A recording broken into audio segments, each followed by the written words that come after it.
Hello दोस्तों, कैसे हैं। जानकारी चैनल में आपका स्वागत है। दोस्तों, आज हम बताने वाले हैं कि ज़मीन खरीदने से पहले कौन कौन से दस्तावेज़ की जांच कर लेनी चाहिए। दोस्तों हाँ, ये ज़रूरी है क्योंकि आप अपने सारी ज़िंदगी की कमाई एक मोटा रकम एक प्लाट में फंसाते हैं और बाद में चलता है ये ज़मीन विवादित है, ये ज़मीन सरकारी है, ये ज़मीन किसी तीसरे का है, ये ज़मीन किसी या तो उसके ही कोई पटीदार का है। दोस्तों, इस प्रकार आप विवाद में उलझ जाते हैं और कोर्ट कचहरी के चक्कर लगाते लगाते आपका पैर घिस जाता है, पैसा बर्बाद होता है, समय नष्ट होता है, घर में विवाद उत्पन्न होता है। दोस्तों, इसी सब को देखते हुए मैंने ये वीडियो बनाया है और इस वीडियो को आप ध्यानपूर्वक सुनिए। एक बार नहीं समझ में आए दोबारा सुनिए तो आपको सारी जानकारी मिल जाएगी और उस स्टेप को आप फॉलो कीजिएगा तो आपको कोई धोखाधड़ी नहीं होगी। हाँ दोस्तों, तो शुरू करते हैं कि ज़मीन खरीदने से पहले क्या क्या परिस्थिति अब क्या क्या डॉक्यूमेंट की हमें वेरीफाई। सर्वप्रथम जो भी ज़मीन खरीद रहे हैं, ज़मीन विक्रेता से जब आप मिलते हैं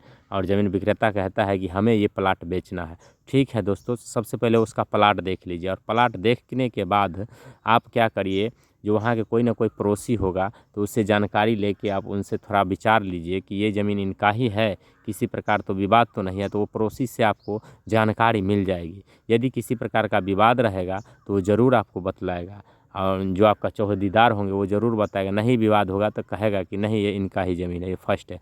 दूसरा स्टेप, जो ज़मीन विक्रेता है वो किस आधार पर बेच रहा है, उसके पास ये मरौसी है माने पुश्तैनी ज़मीन है तो पुश्तैनी होगा तो उसके पास खतियान होगा, नहीं वो जो केवाला लिया है तो केवाला है तो केवाला होगा। तो उसका बोलिए या तो आपके पास खतियान है तो खतियान का फ़ोटो कॉपी दीजिए या केवाला का फ़ोटो कॉपी दे। जब वो प्रति दे तो उसका आप वेरीफाई कराइए। दोस्तों वेरीफाई, यदि खतियान दिया है तो खतियान का वेरीफाई जो है अंचल या फिर जिला अभिलेखागार से होता है कि खतियान वास्तव में वहाँ रजिस्टर है कि नहीं है, कहीं हमें फर्जी खतियान तो नहीं दिया। तो अंचल या फिर जिला अभिलेखागार में जाइएगा तो इसका पूर्ण रूप से पता चल जाएगा।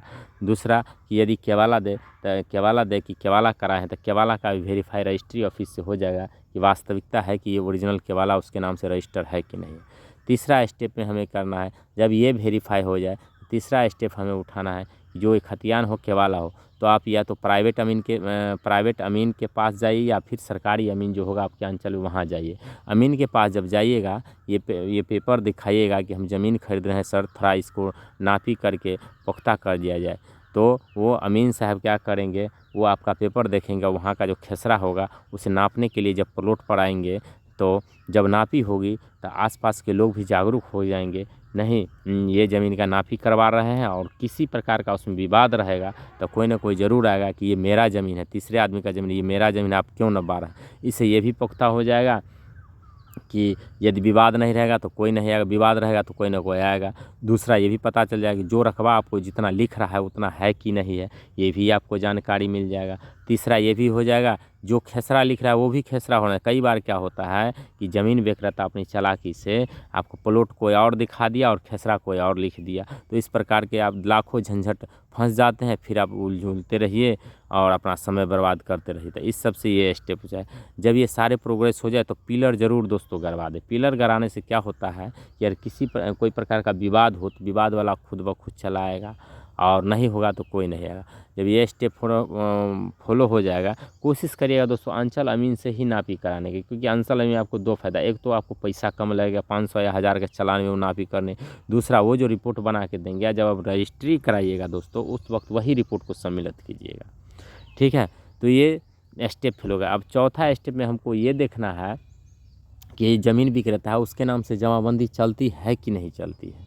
ये बहुत ही महत्वपूर्ण जानकारी, क्योंकि यदि आप ये चीज़ नहीं देखते हैं और ज़मीन खरीद लेते हैं तो जब आप दाखिल खारिज कराने जाइएगा तो बोलेगा ज़मीन विक्रेता के नाम से जमाबंदी नहीं है तो दाखिल खारिज नहीं होगा, अस्वीकृत है। इसीलिए ज़मीन विक्रेता से पूछिए कि आपके नाम से जमाबंदी है, और वो बोले तो ठीक है जमाबंदी पंज लीजिए, यदि नहीं है तो बोलेगा पूर्वज के नाम से है तो पूर्वज का जमाबंदी पंज लेना होगा, फिर आपको वंशावली लेना होगा और बंटवारा पेपर, ये तीनों पेपर आप उनसे ले लीजिए। तभी आपका जब ज़मीन खरीदिएगा तब आपका जो है सो दाखिल खारिज होगा, नहीं तो नहीं हो पाएगा दोस्तों, क्योंकि फिर आपको अंचल से पूछा जाएगा कि बंटवारा पेपर लाने के लिए। इन सारों स्टेप जब फॉलो करते हैं, इन सारों स्टेप को बारी बारी से आप फॉलो करिए और फिर जब सारा चीज़ ठीक लगे, बढ़िया लगे, जो आपको बुझाए जो हाँ ये सारा स्टेप में बहुत इनफैक्ट हम ज़मीन खरीद रहे हैं, तब आप क्या करिए, उनसे जो है ज़मीन रजिस्ट्री कराने के लिए तैयार होके और रजिस्ट्री कार्यालय में जाइए। दोस्तों, रजिस्ट्री कार्यालय में जाने से पहले उसी गांव का जो गवाह में नाम देते हैं, तो गवाह जो होता है उसी मौजे का लीजिएगा, उसी मौजे का गवाह भी लीजिएगा। और रजिस्ट्री करवाते ही ठीक 10 या 15 रोज़ के बाद आप दाखिल खारिज में अप्लाई करिएगा। और जैसे ही दाखिल खारिज में अप्लाई करिएगा, आपका दाखिल खारिज भी स्वतः हो जाएगा, क्योंकि सारी स्टेप ना फॉलो की, जांच की, तो आपका दाखिल खारिज भी हो जाएगा। आप अपने ज़मीन का बॉर्डरिंग बहाल भी कीजिएगा और विवाद से भी बचिएगा। दोस्तों, बहुत ही महत्वपूर्ण जानकारी है, इन सभी स्टेप को फॉलो करिएगा, कोई प्रकार का आपका किसी प्रकार का विवाद नहीं रहेगा। नहीं तो आए दिन देखते होइएगा, सरकारी ज़मीन बेच दिया, किसी तीसरे का बेच दिया, या अपने पट्टीदार का ज़मीन बेच दिया, लोग विवाद में उलझकर अपना कोर्ट कचहरी के चक्कर में बर्बाद हो जाता है, और जितना पैसा में लेता नहीं उतना पैसा उस ज़मीन में ही बूक देता है। दोस्तों, यदि जानकारी अच्छी लगी होगी तो चैनल को सब्सक्राइब, लाइक और शेयर कीजिए। हम आप लोगों के लिए इसी प्रकार का वीडियो लाते रहेंगे। दोस्तों, वीडियो कैसा लगा ये कमेंट में ज़रूर लिखिएगा। धन्यवाद।